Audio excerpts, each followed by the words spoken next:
मेरा नाम है श्री दिगंबर पूर्णम गिरी। जब मैंने शास्त्र पढ़ा और उसमें यह आया कि जब महाप्रलय होगी तो 12 सूर्यों का ताप इस पृथ्वी पे गिरेगा जी। और मैंने आंख खोल कर देखा तो एक ही सूर्य दिख रहा है, 11 और नहीं दिख रहे। मैंने उनसे तर्क किया कि 12 ही लिखा है, गलत लिखा है कि 12 सूर्यों का ताप पड़ेगा, एक ही सूर्य 12 कहाँ है? तो उन्होंने कहा बेटा ये सत्य लिखा है, जो वर्तमान में हमारा सूर्य का प्रकाश आ रहा है ये केवल 8% आ रहा है। 92% ओजोन परत पर रुक जा रहा है, जो अल्ट्रावायलेट किरणें जिसको कहते हैं। ओके। यहाँ केवल 8 आ रहा है विटामिन डी को लेकर, रेडियम से युक्त होकर। जब ओजोन परत फट जाएगा, टूट जाएगा, तो 12 8 96 डिग्री जब तापमान आएगा तो 12 सूर्यों का ताप पड़ेगा, ये पूरी पृथ्वी आग का गोला बन जाएगी। नागा का स्वरूप है जी, ये महादेव का स्वरूप है जी, एक बालक का स्वरूप है जी। बालक में क्या चीज नहीं होती है? निर्मल मन जन सो मोई पावा, मोई छल छिद्र कपट नहीं सुहावा। तो बच्चे के दिल के अंदर न काम है, न क्रोध है, न लोभ है, न मोह है, न मद है। और नंगा किस तेरी गोद में बैठ जाए, नंगा उसकी गोद में बैठ जाए। तो नागा का रूप एक बालक का स्वरूप होता है जिसके अंदर से विकार रहित हो जाए, उसका नाम नागा है, सन्यासी है, संन्यासमया, तीनों गुणों से रहित हो जाना। ये जो गांजा भांग है ये क्या करता है? तुम्हारी मनोशक्ति को जो है बुरे कामों से डरा देता है, या तो कोई यूज करके देखे।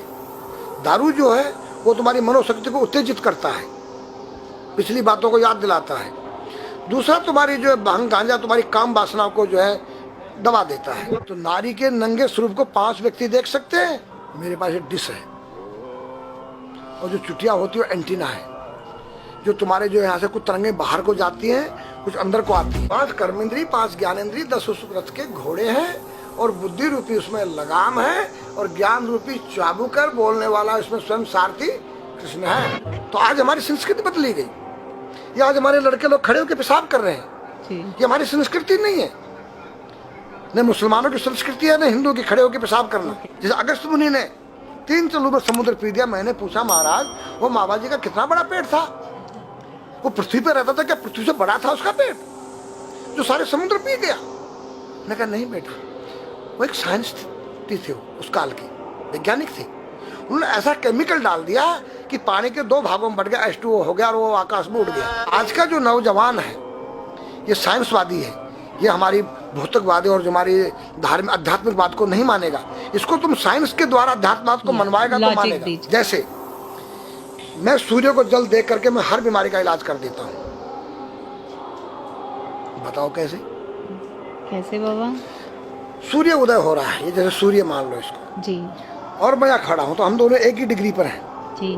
सीधा इसकी जो किरण आ रही है वो सीधी आएगी जी। मैंने स्नान किया जी, मेरा बदन गीला है जी, और मैंने तांबे के लोटे में जल भरा, तो तांबा कॉपर है, कोपर में जब जल भर दिया तो कॉपर वाटर हो गया राइट। और मैं अपने सिर के ऊपर से गिराया जी, और सूर्य का प्रकाश उसमें विटामिन डी रेडियम को लेकर टकराया जी। तो क्या बनेगा? रेनबो बनेगा, इंद्रधनुष बनेगा, 7 कलर बनेंगे। जो हमारे 7 कहते सूर्य के 7 घोड़े हैं। अब उसमें जो हरा रंग है क्लोरोफिल का है, जो पत्तियों में पाई जाती है, विटामिन डी और रेडियम से लैस है। वो मेरे मस्तक पे, मेरी आंख पे, मेरे कंठ पे, मेरे हृदय पे, मेरे फेफड़े पे, मेरे लीवर पे, मेरे पित्त पे, मेरे आमाशय पे, मेरे गुर्दों पे जब वो गिरेगा क्या करेगा?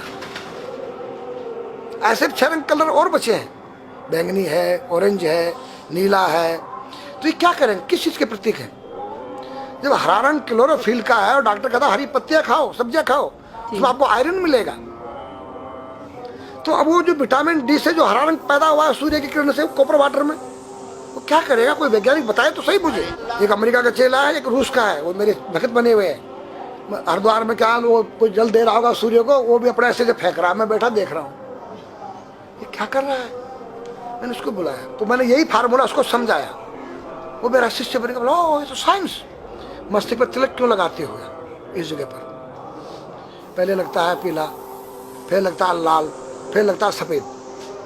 3 कलर क्यों लगते हैं? काला क्यों नहीं लगता? चौराहे पे 3 बत्तियां हैं जी, देखा होगा जी। लाल क्यों है? फॉर डेंजर, स्टॉप, खतरा है, या डेंजर, खड़े हो जाओ, खतरा है जी। पीला देखो चलना नहीं है, हाँ, देखो रेडी रहो, देखो।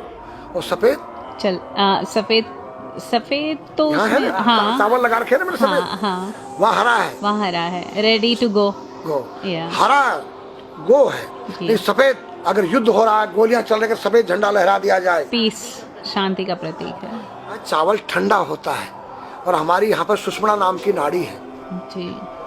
लाल कलर है कि तुम इस योग सहयोग में आके तुम बैठ सकते हो कि नहीं, ये माहौल तुम्हारे योग्य है या नहीं, या जुआ चल रहा है, या शराब पी जा रही है, क्या तुम बैठ सकती हो? देखो पीला कलर है, देखो, आना नहीं जाना नहीं, देखो, ओ खतरा है या ठीक नहीं है, चलो। और सफेद शांति, जी। क्या यहाँ शांति है, बैठ सकते हैं। तो ये हमारी जो है संस्कृति में एक वैज्ञानिक है, जब हम खाते हैं गैस बनती है, तो बिल्कुल। चावल जब पानी में भीगे बाद ठंडा हो जाता है और हमारी सुषुम्ना नाड़ी पर जब लग गया है तो उस नाड़ी को ठंडा करने लग गया है। उस नाड़ी से कोई गर्म गैस को ऊपर चढ़ने नहीं देगा और हमारे सिर ब्रह्मांड में, हमारे सिर के अंदर कोई ऐसी वायु गैस जाकर तुम्हारी सिर को परेशान नहीं कर सकता है। तो मेरे पास जितने हमारे शास्त्र पुराण ग्रंथ हैं, ये साइंस है। मैं साइंस के द्वारा इन वैज्ञानिकों को समझा सकता हूँ और रगड़ा सकता हूँ। कहा जाता है कि नागा बाबा जो हैं वो कुंभ मेले के बाद विलुप्त हो जाते हैं, नहीं। ऐसा कुछ है क्या? ऐसा नहीं है। जैसे हम गंगोत्री धाम हिमालय में रहते हैं, जी वहाँ मुझे हिमालय पसंद आया। जी क्यों? कि तुम गर्मी से बचने के लिए तुम्हारे रूम में एसी लगी है, जी ठंडा पानी पीने के लिए तुम्हारे पास कृत्रिम जो है फ्रिज लगा है, जी। हवा लेने के लिए तुम्हारे को पंखे या कूलर जो है कृत्रिम लगे हैं। लेकिन भोलेनाथ बाबा ने मेरे लिए नेचुरल एसी लगा रखी है और नेचुरल फ्रिज लगाया है, नेचुरल पंखे लगे हैं। तो मैंने सब कुछ त्याग दिया, छाती में तो मैं कुछ लेके नहीं जा सकता हूँ, चाहे मेरे पास अरबों खरबों रुपया हो। जी।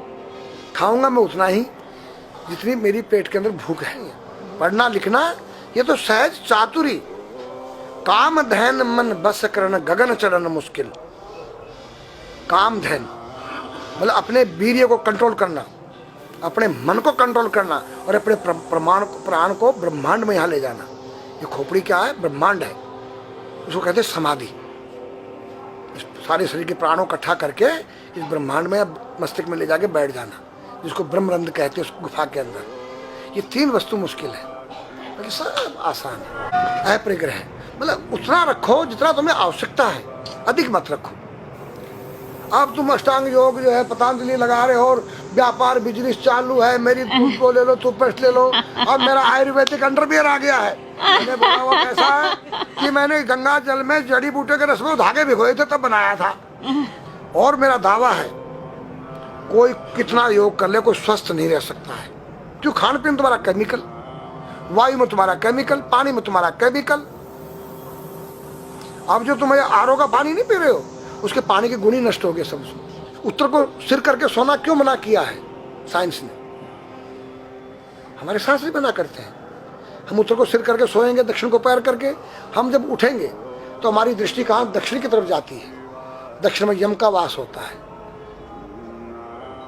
और जब दक्षिण को सिर करके सोएंगे तो हमारा मुंह उत्तर को जाएगा। उत्तर हिमालय है, भगवान शिव का कैलाश है।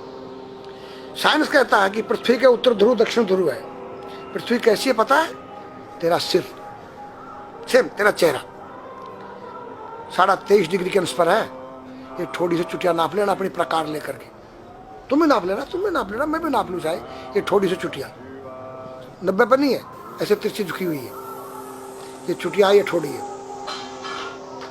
66.5 डिग्री कोण बनाती है। तो ये जो चुंबकीय मैग्नेट पावर है उत्तर से नॉर्थ से साउथ तक, हम जब सिर उत्तर की तरफ करेंगे तो ये नॉर्थ है, वो नॉर्थ है, नॉर्थ को नॉर्थ धक्का मारेगा तो तुम्हारे दिमाग में और तुम्हारे हार्ट में डिस्प्रोजन होगा और बैलेंस बिगाड़ेगा। इसलिए साइंस में कहता है कि उत्तर की ओर सिर मत करो, और हमारे शास्त्र भी कहते हैं कि उधर मत करो, नहीं उधर दक्षिण की तरफ यम का वास है, उनकी तरफ दृष्टि पड़ती उठते ही। मतलब एक कहने का फर्क है, एक चीज एक ही है। आज हमारे पास योग की विद्या थी, वो गायब हो चुकी है। अब तो जो थोड़ा सा कोई एक चूहा था, वो दुकान में गया, उसको एक हल्दी कंकर मिल गया, बोला हम पंसारी हो गया है। हल्दी मिल जाने से पंसारी बन गया। जो पीटी स्कूल में कभी किया होगा आप लोगों ने, पढ़ा होगा स्कूल हाँ में, जी। उसी को योग कह रहे हैं। योग क्या है? भगवान कृष्ण के पास था, उज्जैन गए थे संदीपनी ऋषि के पास सीखने के लिए। एक ही समय में 16,808 रावणों के साथ बात कर रहे हैं, अलग अलग रूप में। योग से अनेक रूप बन सकते हैं। योग हनुमान जी के पास था। जब लंका में घुसे हैं तो मच्छर का रूप बनाया उन्होंने, मत्स्य के समान रूप धर कपि, मच्छर के समान। जब सीता के पास गए छोटे से बनकर, तो पूछा क्या तेरे जैसे ही है सब? कि हाँ। फिर तो श्रीलंका पे विजय पाना असंभव है। तो हनुमान ने पहाड़ का जैसा रूप दिखाया, हिमालय जैसा। सर्जविन करना, अपने प्राण को निकाल के मुर्दे में डाल देना, उसको प्रकाया प्रवेश कहते हैं, जो आज है ही नहीं, लुप्त हो गई। जो जानता है किसी को बताता नहीं है। अगर उसका कोई शिष्य है उसको बताना चाहो, वो उसको जिज्ञासा नहीं उस शिष्य को सीखने के लिए।